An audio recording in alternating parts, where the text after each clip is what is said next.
Hello friends, இன்னைக்கு வந்து நம்ம எலுமிச்சை ரசம் பண்ண போறோம். இதுக்கு இப்ப தேவையான பொருட்கள் பாத்தீங்கன்னா 1 கப் அளவுக்கு பருப்பு.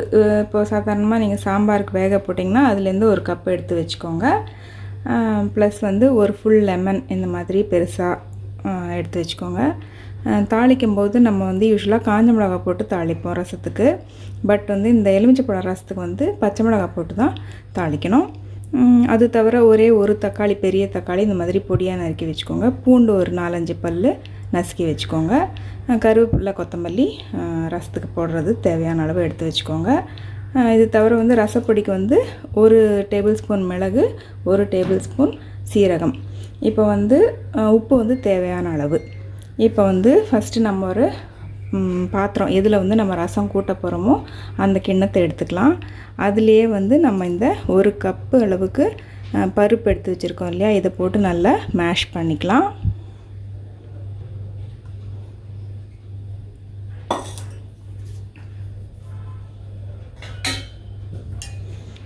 வந்து ஒரு மேஷர் வச்சு நல்லா மேஷ் பண்ணிக்கோங்க.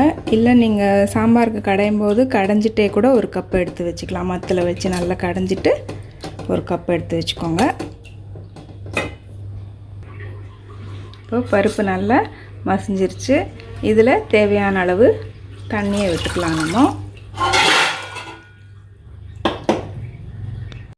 இப்போது நல்லா தண்ணி விட்டாச்சு. ரசம் தேவையான அளவுக்கு தண்ணி விட்டுருக்கேன்.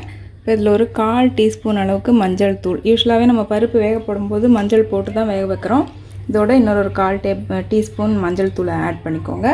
ப்ளஸ் வந்து உப்பு தேவையான அளவு நான் ஒரு 3/4 டேபிள் ஸ்பூன் அளவுக்கு கல்லுப்பு ஆட் பண்ணிக்கிறேன். இதுலேயே நம்ம வெட்டி வச்சுருக்க தக்காளியும் ஆட் பண்ணிக்கலாம். இப்போது இது எல்லாத்தையும் நல்லா கொதிக்க விடலாம். நல்ல கொதி வந்த அப்புறமா பூண்டையும் இதிலேயே ஆட் பண்ணிடலாம். இப்போ பாருங்கள், பூண்டு ரசம் நல்லா தளதளன்னு கொதிச்சுன்னு இருக்கு. இப்போ இதில் நம்மளோட பூண்டை ஆட் பண்ணிக்கலாம். ஒரு 4-5 பல்லு பூண்டு ஆட் பண்ணிக்கோங்க. அவ்வளோதான். இப்போ வந்து இந்த ரசம் வந்து வேற ஒரு அடுப்பில் கொதிக்க வச்சுட்டு நம்ம தாளித்து கொட்ட வேண்டியது தான். அதுக்குள்ளே வந்து ரசப்பொடி அரைச்சி எடுத்துன்னு வந்துக்கோங்க. ரசப்பொடி அரைக்கும்போது தனியா சில பேர் சேர்ப்பாங்க. ஸோ உங்களுக்கு இஷ்டம் இருந்தால் நான் ஏற்கனவே சொல்லியிருக்கேன். ரசப்பொடிக்கு வந்து 1 ஸ்பூன் மிளகு 1 ஸ்பூன் சீரகம் 2 ஸ்பூன் தனியா அந்த மாதிரி அந்த ரேஷியோவில் அரைச்சிக்கலாம். இப்போ இது 1/2 டேபிள் ஸ்பூன் இது 1/2 டேபிள் ஸ்பூனும் போட்டுக்கலாம். இல்லை கொஞ்சம் உங்களுக்கு நல்லா ஸ்பைஸியாக வேணும்னா இது 1 டேபிள் ஸ்பூன் இது 1 டேபிள் ஸ்பூனும் போட்டுக்கலாம். தேவைப்படுறவங்க தனியாவையும் சேர்த்துக்கலாம். இதையும் நம்ம அரைச்சி எடுத்துன்னு வந்துடலாம். இப்போ ரசம் நல்லாவே கொதி வந்துருச்சு. இப்போ ஆஃப் பண்ணுற ஸ்டேஜில் நம்ம தாளித்து கொட்டிக்கலாம். ஒரு ஃப்ரைங் பேன் எடுத்துக்கோங்க. ரசத்துக்கு எப்போவுமே நெய் தாளித்து விட்டிங்கன்னா நல்லாயிருக்கும். விருப்பப்படுறவங்க எண்ணெய் எடுத்துக்கலாம், இல்லை எண்ணெய் கூட வச்சு தாளிக்கலாம். நான் இன்றைக்கி ஒரே 1 டேபிள் ஸ்பூன் நெய் போட்டு தாளிக்கிறேன்.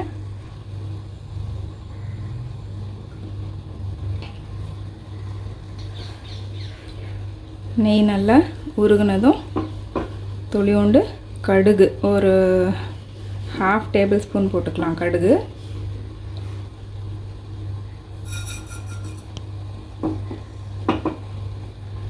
இதிலேயே துளி பெருங்காயம். கடுகு லேசாக பொரிய ஆரம்பிக்கிட்டோம். கடுகு பொரிய ஆரம்பிச்சிருக்கு. இப்போது துளியோண்டு பெருங்காயம் போட்டுக்கலாம். இதுலேயே நம்ம எடுத்து வச்சுருக்க 2 பச்சை மிளகாயும் கிள்ளி போட்டுக்கலாம்.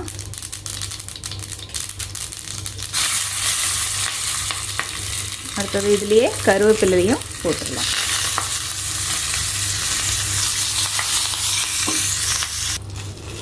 ஸோ இதுலேயே இதையும் கொட்டிடலாம் ரசத்தில்.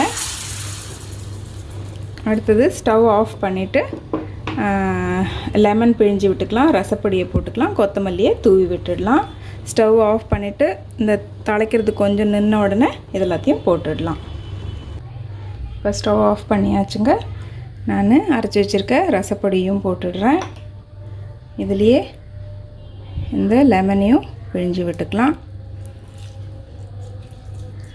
லெமன் வந்து கொதிக்கும் போது பிழியாதீங்க, ஸ்டவ் ஆஃப் பண்ணிவிட்டு பிழிஞ்சு விட்டுக்கோங்க.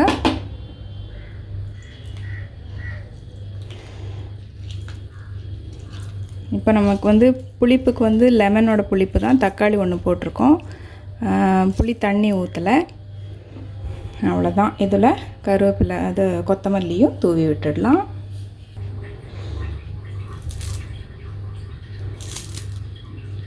அவ்வளோதாங்க, நம்மளுடைய சுவையான லெமன் ரசம், எலுமிச்சைப்பழ ரசம் ரெடி ஆயிடுச்சு. ஸோ இந்த சுவையான எலுமிச்சைப்பழ ரசத்தை நீங்களும் தயார் பண்ணி பாருங்கள். செஞ்சுட்டு உங்களோட கமெண்ட்ஸ் எனக்கு சொல்லுங்கள்.